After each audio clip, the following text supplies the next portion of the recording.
All right. Larry, welcome back. We're We're back. back. It's part two of Clean Core, Clear Value, Rethinking Master Data for an SAP S4 transformation. We had such a great conversation last time that we didn't get through everything we wanted to discuss. So we said, hey, let's bring this into a part two. So I appreciate you us having the time, finding the time to do that. And we're going to just jump right in with that. I will say to our audience, if you haven't seen part one, please go watch that, and that'll bring you right up to speed to where we're at. But for right now, we've talked about other issues.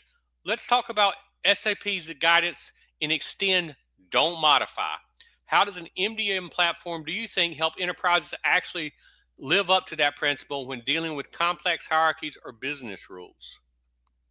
That's a mouthful. Go for it. Yeah, and really for something that I think can be summed up very simply, don't do it in SAP. That's what the don't modify is. You can build out the basis for your hierarchies. You can build out the basis for your rules there in SAP, but you really need to move that out to a platform that is purpose built for that. You could even have hierarchies that drive other hierarchies, so to speak.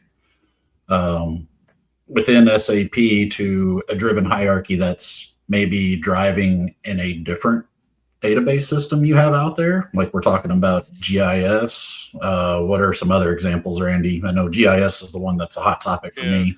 GIS is hot. Coupa, Material Master solutions or vendor solutions that are out there that are helping assist in keeping that data right, and making sure. I think an MDM solution like MDO really helps in all those, but it also helps because it's able to create those rules. We're talking about basically SAP and an S4 transformation right now, but we have to understand that there are other solutions out there that are going to interact with SAP, and that data is going to interact back and forth. And so you need an MDM solution that's built to make sure that it meets the guidelines and meets the rules in SAP that you've created, but it also meets the rules in those other systems that you're using as well. So you really don't need a jack of all trades, master of none. You need a solution that's built specifically for that to do that. Yes, sir. And I think you make an awesome point with that, building rules to fit other systems. Well, then if you're building a rule in SAP because of a rule you have over here, you're actually building that rule twice. And if you have a third system, then that's a third time. It's having to contain all the rules from these other two systems. Why not just have one system where you build your rules Yep, that sits in the absolutely. middle and actually federates, pushes out that data to the other systems? Yep. Makes way more sense, way more cost effective, way more time effective. So I think SAP is telling you in their extend don't modify policy that they're telling you as well.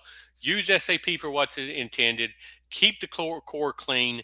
Make sure that we're not customizing. We're not making changes. We're not doing those type of things that we have inherently seen.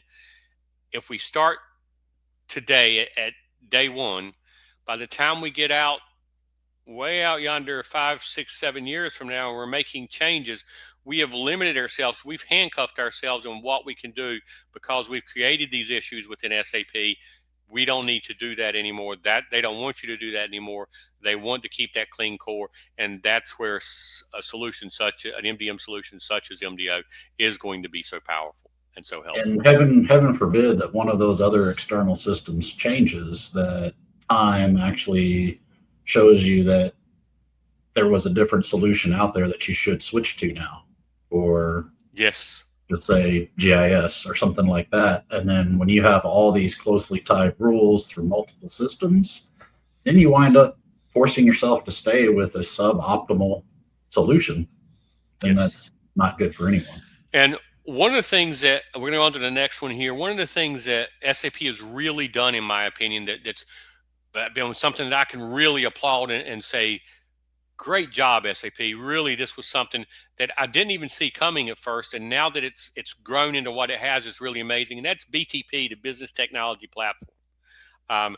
I was listening to somebody talk about what, and I'm repeating this third hand, so I can't, don't hold me to it, but I believe what I heard in the seminar was that Microsoft was using BTP to create um, tasks and stuff to connecting with you through BTP rather than create their own APIs or doing whatever. But SAP has created so many different connection possibilities between systems in BTP that now we can still create REST APIs, but we're not needing to do that at the level that we used to. So SAP is helping with keeping the core clean by and using their clean core technology by making sure that BTP, that SAP can connect with all these and talk with all these other solutions.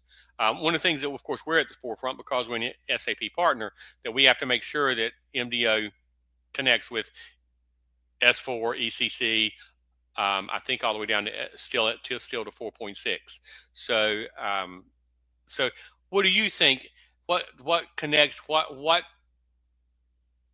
role does BTP play in connecting an external MDM solution to S4? And obviously, I don't even have to ask this question of why it's preferable to Z objects. I think we've made that fairly clear through the part one and now in part two that Z objects have never been the best way to go, and we're finally addressing it and finally saying, hey, a clean core is the way to go. Use MDO for those other issues that you have. For sure. An external system is always going to be preferable, especially to Z objects, if that's how you're having to drive your rules and your custom code. BTP has actually been a bit of a blind spot for me. I haven't been, how would you say, forced to learn it yet. But it is something that that's at the very top of my list of things I need to learn about. Do you have any good resources, or actually, rather than me put you on the spot for a resource, I bet we can probably put some links along with this video whenever we post it out there to where we can all go learn a bit more about how BTP can affect this. Yep. I think it's a blind spot for a lot of people because that may be possible. I'm not sure. And my knowledge is not that great either, Larry, because it's not something that I have to deal with. I can tell you this, that we are using more and more connectors through BTP than we are creating our own REST APIs. Wow. And that's a good thing. That's a great thing, because if SAP, I forget how many they have now, but they have a lot of connectors that you can use. So, I mean, you can connect, of course, with SAP products or Ariba, but you can also connect with other products outside of that as well and use the business transfer protocol. And so I think that's making a huge change in how we do it, because now those connections are already built. If you're talking about a connection between SAP and something else, it's already built. I know for MDO, it's already built. So, wow. So that's okay. cool. That has me sitting up in my chair a bit more. I don't know if you noticed, definitely something that's going to be on, needs to be expedited from my list. Yep. So, what do you think? What's your opinion on how keeping this logic outside the core is going to change the experience of an SAP upgrade? Faster, cheaper, less risky? Or I bet you're going to tell me all of the above. Yes. Yes. Expound on that. I think last time I talked about how many times that SAP was offering new configuration, just simply turn this on and now you have this, simply turn this on and now you have this. And people on the SAP side, within the corporation were scared to. They were literally scared to turn on something SAP is bringing because they didn't know how it was going to affect all of their custom code. It's going to break their Z fields, their Z objects, their Z transactions. It's going to break them. They're not going to work. And whenever you talk to someone, talk to a corporation and say, okay, if we turn on this one switch, we have to have end-to-end testing. Does that right away? I mean, I can just see the dollar signs in the eyes of the executives. End-to-end testing, that's a lot of man hours. That's right. That's a lot of time. And if you do find something that's broken by that configuration, well, then there's all these unknowns. Well, how many man hours is it going to take to undo that custom code or design this custom code to work with this new configuration? So you end up stagnating. So I think, faster, cheaper, less risky, you're also avoiding the risk of stagnation. Right.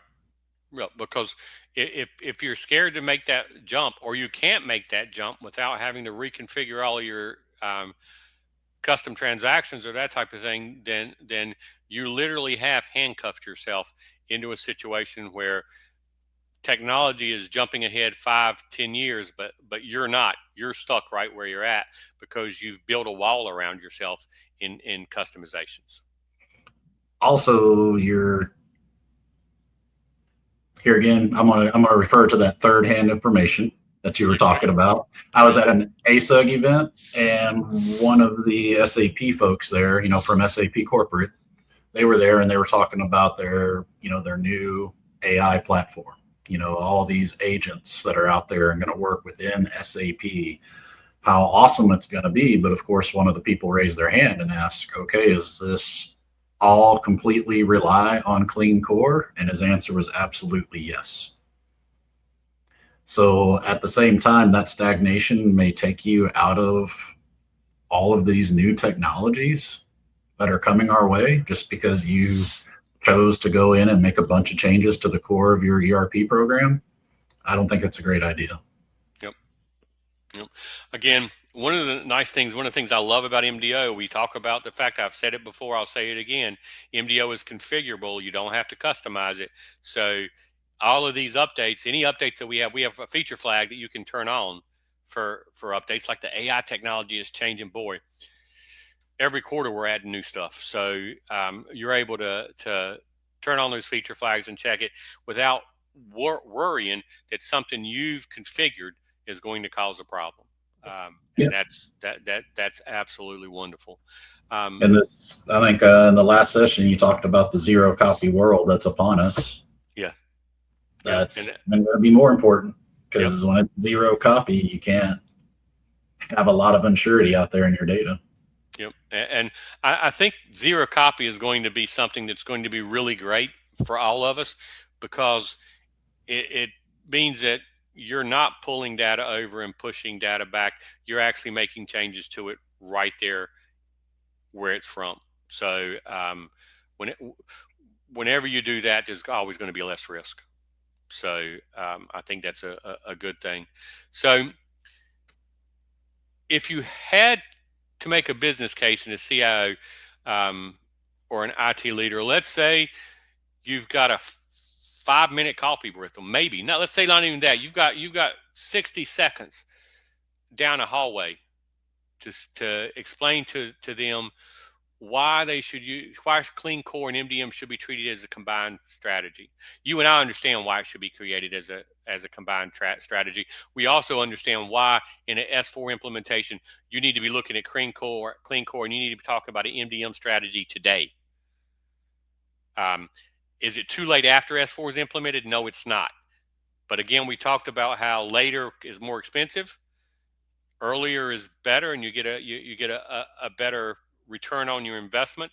And I used to say that if you only get, my grandmother told me this, you only get one chance to make a good first impression. So don't get them to look at S4. Don't get your users, your employees, to look at S4 and go, they're not going to look at it and go, oh, it's awesome. It would be so much better if our data was fixed. They're going to look at it and go, hey, this is no better than ECC6. It's just as bad. Just as bad. It's the master data. It's the data that's the problem. So get it fixed sooner rather than later. But I'm sorry. I've gone on with my pitch. What's your pitch? 1 minute. What's your pitch? 1 minute. Oh boy, I'm going to go beyond that 1 minute.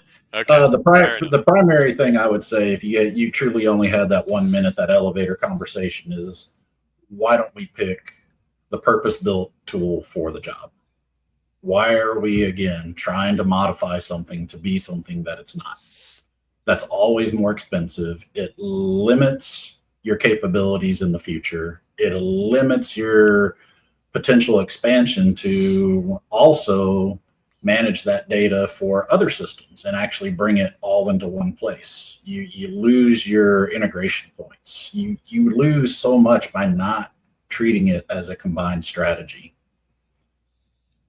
Basically, like you said, you take your truck to the hardware store, not the family car, because that's the right tool to do that with. And anybody trying to approach it a different way is going to end up costing you money and time. Beyond that, beyond that 1 minute pitch right there, I would actually talk to that CIO or IT leader and say, well, how much money are you spending in coders to code inside of SAP? And, being that is a tool that's not necessarily built to do the master data management inside, why are we doing all of this custom code there whenever it'd be much, much cheaper to do it in a tool outside of SAP that's built for it again? It becomes just really dollars and cents. Where do you want to spend that money? How many coders do you have on that team right now that could be used elsewhere? What would you add to that, Randy?